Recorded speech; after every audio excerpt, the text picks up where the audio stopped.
And citation viewers, says I Geekers coming to you with a new review, and I'm doing a bring back of an old series I used to do called Crappy Toy Reviews, and I'm doing it on I wouldn't even call it a vehicle, from the third season of M.A.S.K, meaning Mobile Armored Strike Command, from the 80s by Kenner.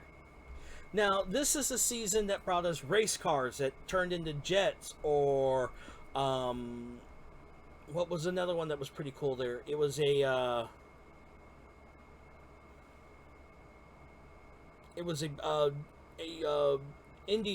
Well, you have the Indy car, that two Indy cars that was Matt Trackers that turned into jet, and then you had Miles Mayhem and his brothers that turned into two side attack motorcycles or sleds and an attack drone.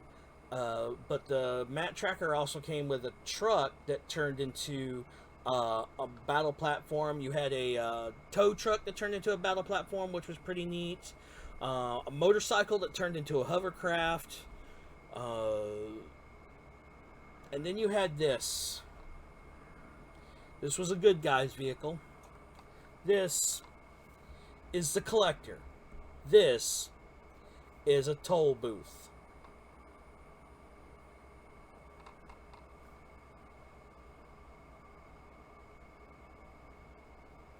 I don't know how menacing a toll booth is. Now, what it is you had vehicles that turned into something else. In the first season, they had Boulder Hill, which is a gas station that converted into their battle bunker. This is called an armored bunker.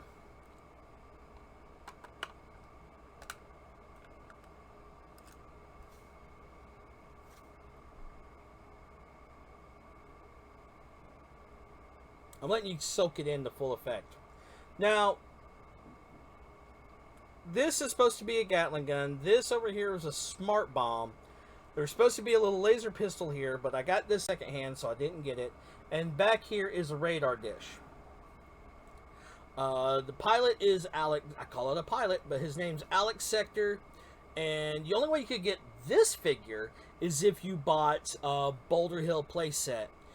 He came in, was like, I think it was a white lab coat, and his mask was called Jackrabbit, and it was gray, and it gave him the ability to fly.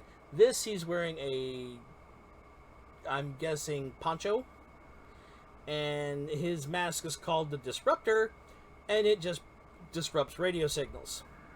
Now, I know what you're thinking, mobile. This doesn't look very mobile. This was actually only in 2 episodes of the show, of that season, and it didn't move. I don't remember it moving. It just stood there and blasted things. Now, if you're also thinking, if these panels are down, how is this going to raise up? It's got a cannon at eye level, or chest level.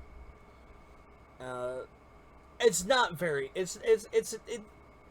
For playability, it's just a roadblock that they can get around, because you just drive around it. You can go behind it, they couldn't get you. It is a very strange toy, and that the gimmick really does hurt it. Maybe if it had like a rollout wheels or something, that it could be mobile.